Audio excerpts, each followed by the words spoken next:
অনেক সময় আমাদের এমন হয় না, মনে হয় সবাই বুঝে আমাকে জাজ করছে, নেগেটিভভাবে দেখছে। এসব ক্ষেত্রে আসলে অন্যরা না, বরং আমরাও হয়তো আমাদের প্রতি অনেক বেশি সেলফ ক্রিটিক্যাল থাকি। অনেক সময় অন্যদের মধ্যে জাজমেন্টের আগে এটা শুরু হয় আমাদের নিজেদের থেকে, আমাদের নিজের সম্পর্ক বিশ্বাস থেকে। আপনার যদি মনে হয় আমি যোগ্য না, আমাকে মানুষ সিরিয়াসলি দেখে না, আমাকে দিয়ে কিছু হবেই না, আমাদের মন তখন সারপ্রাইজিংলি বিশ্বাসগুলোকে সত্য প্রমাণ করার চেষ্টা করে। একটা গবেষণা থেকে বিষয়টা বোঝা যেতে পারে।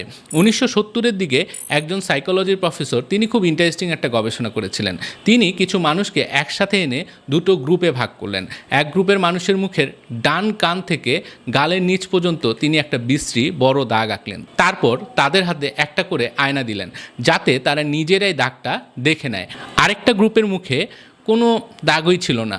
এরপর সবাইকে বলা হলো, এখন বাইরে গিয়ে একে অপরের সাথে কথা বলো। কিছুক্ষণ পর সবাই ফিরে এলো, আর তখন তাদেরকে জিজ্ঞেস করা হলো কথা বলে কেমন লাগলো। যাদের মনে হয়েছিল তাদের মুখে দাগ আছে, তারা প্রায় সবাই বলল, আমাকে মানুষ জাজ করছে বলে আমার মনে হয়েছে। তাদের কথাবার্তাও বেশ রুট ছিল। মনে হচ্ছিল সামনের মানুষটা একটু দূরত্ব রেখে কথা বলতে চাইছে। সবাই ধরেই নিয়েছিল এই দাগ থাকার কারণেই হয়তো এমন হয়েছে। কিন্তু এখানেই গবেষণার আসল টুইস্ট। এই গ্রুপকে কনভারসেশনে পাঠানোর ঠিক আগে গবেষক দাগটার উপর একটা ময়শ্চারাইজিং ক্রিম লাগিয়েছিলেন, যাতে কিছুক্ষণের মধ্যেই দাগটা আর না থাকে।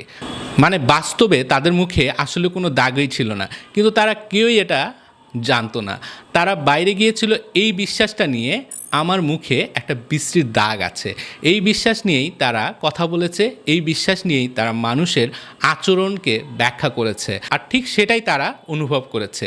এখন এটা কিন্তু একটা ফিজিক্যাল স্কার বা দাগের গল্প না। আমাদের জীবনে এমন অনেক দাগ আছে যেগুলো চোখে দেখা যায় না, সেগুলো থাকে আমাদের মনের মধ্যে। আমাদের সেলফ ইমেজ, নিজের সম্পর্কে নিজের বিশ্বাস বা ধারণা, যেমন আমি ইনাফ না, আমি কেপেবল না, আমি এটা ডিজার্ভ করি না। এই বিশ্বাসগুলো নিয়ে যখন আপনি কোথাও যান, কারোর সাথে কথা বলেন বা কোনো অপরচুনিটি ডিল করতে চান, তখন আপনার ব্রেইন শুধু সেই জিনিসকেই খোঁজে যেগুলো এই ধারণাকে সত্য প্রমাণ করে। সাইকোলজিতে একে বলা হয় কনফার্মেশন বায়াস। কিন্তু সত্যটা হলো, দাগটা আসলে বাস্তবে নেই, এটা আছে শুধু আপনার মনের ভেতরে। আমাদের এই বিশ্বাসটাই অনেক সময় ঠিক করে দেয় মানুষ আপনাকে কিভাবে দেখবে, কোন পরিস্থিতিতে আপনার কেমন লাগবে, আর আপনি নিজেকে কিভাবে দেখবেন।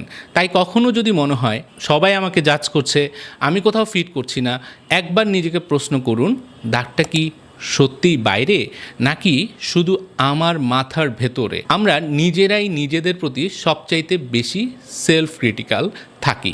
কিছুক্ষণের জন্য শান্ত হয়ে একটু ভেবে দেখুন, নিজেকে জাজ করছি কিনা। নিজের প্রতি নিজের আত্মবিশ্বাস মাঝে মাঝে নানা কারণে আত্মসমালোচনা দিয়ে রিপ্লেস হতে পারে। একজন কাউন্সিলর বা সাইকোথেরাপিস্ট প্রপার অ্যাসেসমেন্ট এবং সেশনের মাধ্যমে আপনার নিজের সম্ভাবনার দিকে নিয়ে যেতে আপনাকে সাহায্য করতে পারে। তাই প্রয়োজনে এই ক্ষেত্রে প্রফেশনালের হেল্প নিন। মনের যত্ন মানেই জীবনের যত্ন, মনের যত্ন মানেই প্রোডাক্টিভ লাইফ। সবাই ভালো থাকবেন।